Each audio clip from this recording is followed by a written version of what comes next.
खेडकर कुटुंबियांची एसीबी चौकशीची शक्यता। वडील दिलीप खेडकर यांनी बेहिशेबी मालमत्ता जमवल्याचा संशय।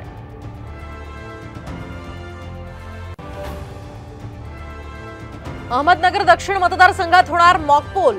महायुतीचे पराभूत उमेदवार सुजय विखेंच्या मागणीनंतर ईव्हीएम आणि व्हीव्हीपॅटची पडताळणी।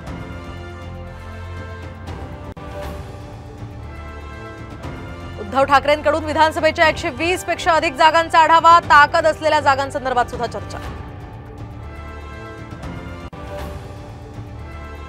आज शरद पवारांची महत्त्वाची पत्रकार परिषद। छगन भुजबळ आणि सुनेत्रा पवारांच्या भेटीवर काय बोलणार याकडे सर्वांचं लक्ष।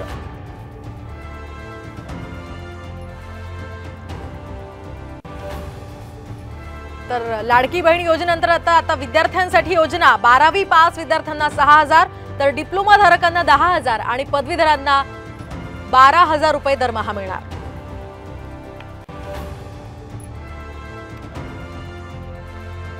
आणि मुख्यमंत्री शिंदेंच्या हस्ते सपत्नीक विठुरायाची शासकीय महापूजा संपन्न। तर नाशिकच्या अहिरे शेतकरी दाम्पत्याला पूजित सन्मान।